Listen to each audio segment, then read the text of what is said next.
Hello! Kain tayo. So ngayon na lang ulit ako nakapagmukbang dahil naging busy po ang inyong lingkod nitong mga nakaraang mga araw. Actually isang buwan naging busy dahil dumating ating bossing, pero dahil tapos na ang kanyang bakasyon at kailangan na niyang bumalik sa work, so alone na ulit tayo. Ano?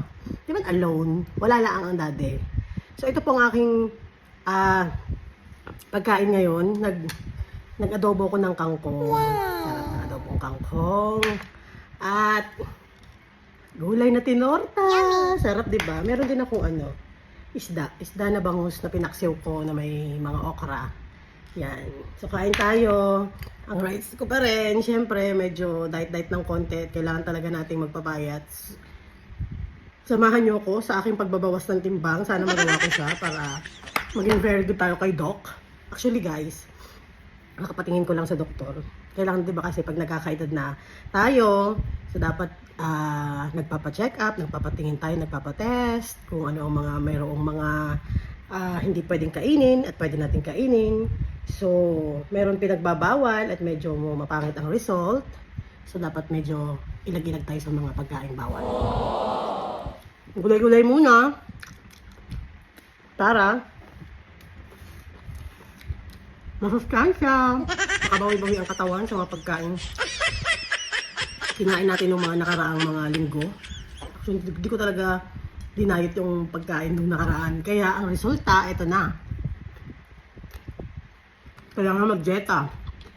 So, ilang araw ba ang aking asawa o ang aking mister dito sa Pilipinas? Hapo ay isang buwan. 32 days kasama ang travel time. So, maximize naman po niya, na-maximize naman niya ang kanyang bakasyon at na ano naman niya yung purpose niya, kaya siya nag-live ng isang buwan. Kasi, ang amin pong anak, di ba, sabi ko sa inyo, may dalawa kaming anak na nagtapos, isang grade 10 at isang grade 6. So, hinabol namin yon para ma-attendan niya. Kasi, wala talagang schedule pa ng graduation yung school nila, kaya mahirap. So ang ginawa niya, instead na dalawang bakasyon siya ngayong taon, ang ginawa niya isa na lang. Pero kaya kumbaga this year dapat 2025 dalawang bakasyon niya. Kaya lang kasi hindi namin alam yung schedule ng mga bata na graduation. Yun kasi yung hinabol namin eh.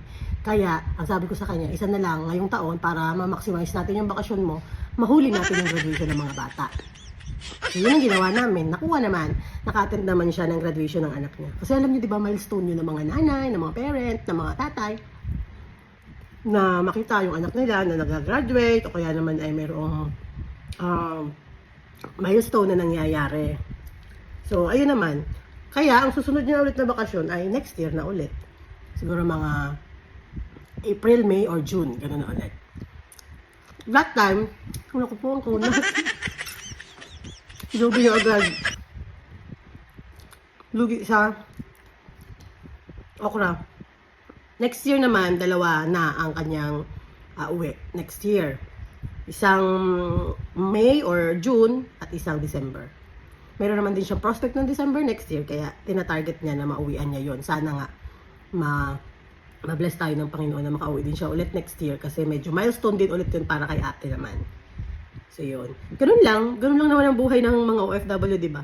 Pero pag hindi talaga maaari at hindi siya papayagan na makauwi ng ganung month, ganung schedule, eh wala tayong choice kung hindi ang magtiis, kasi kailangan natin ng trabaho. Kailangan niya ng trabaho para sa kanyang anak, mga anak niya.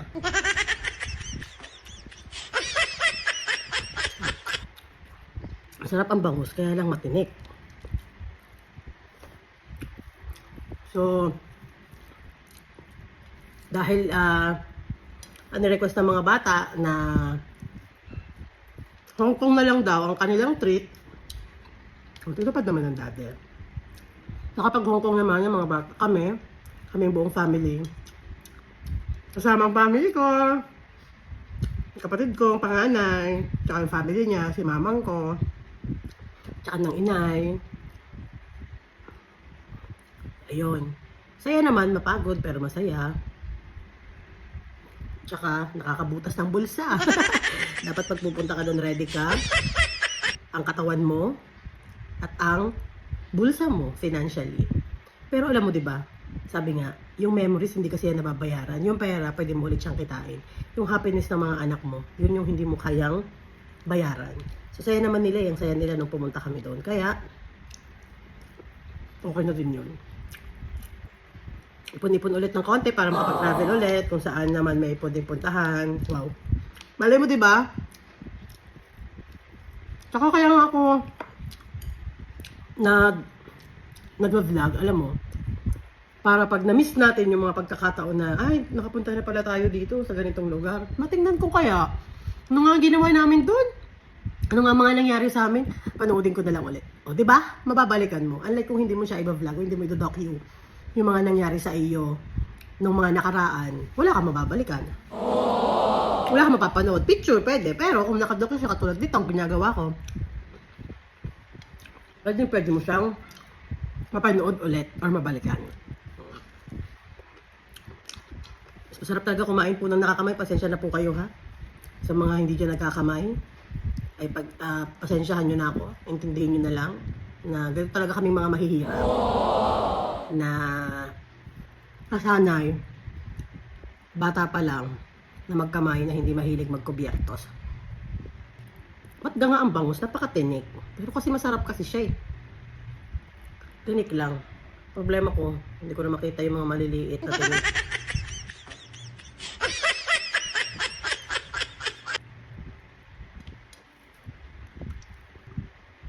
Itong kangkong. Na very masarap na kangkong.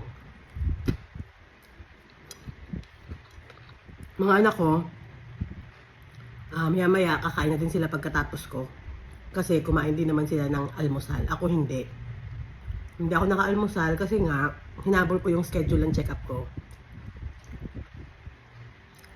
Minom lang ako ng tubig, tapos nagparoon na ako. Pero may dala akong biskuit, may dala akong Skyflakes at saka tubig. Pero, hindi ko nakain. Hindi ko nakain kasi hindi ako nakaramdam ng gutom. Ang nakaramdaman ko like ba? Takot magpa-check up. Ayan. Kabado, 20. Kabado, 20. Ba't ba nauso yun? Kabado, 20. So, balik tayo sa dieta natin. Exercise. Balik tayo sa exercise natin. Baka makita nyo na po ulit ako nag-exercise. Sana lang ay mapangatawanan ko ulit ang pagdieta. Ito pa lang rice ko. Kasi mag-alala. Low calories to. Kaya medyo safe na konti. Wala masyadong sugar. Pero wala akong sugar, ha? Wala pang medyo ako sa sugar intake kasi eh. Medyo doon ako nagdidisiplina. Ayaw ko magka-sugar. Alam niyo ba dati, mga 3 years akong hindi nagra-rice talaga. Kaya lang medyo maraming nangyari. Mga hindi ko gusto. Mga nangyaring hindi naman maganda. Kaya, maging pasaway tayo sa pagkain. Pero ngayon, tinatry ko na naman yan. Tinatry ko na ulit balik loob sa pagdieta.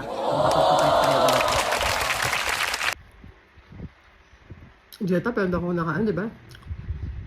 Gulay naman, guys. Gulay, at saka konting isda lang. In moderation din tayo sa isda. Kasi nga, may uric acid pa tayong tinatanggal. Iinom tayo ng gamot pagtapos natin itong kumain. May inumin akong reseta ni Doc. Salamat, Lord. Ubusin na lang natin yung kangkong kasi sayang, favorite ko to. Susunod po ulit. Salamat sa inyong panonood. Sana po ay lagi tayong ligtas, lagi tayong healthy. Huwag kayong tumulad sa akin, nagpasaway yung mga nakaraan. So, susunod po ulit. See you again next time, guys. Bye!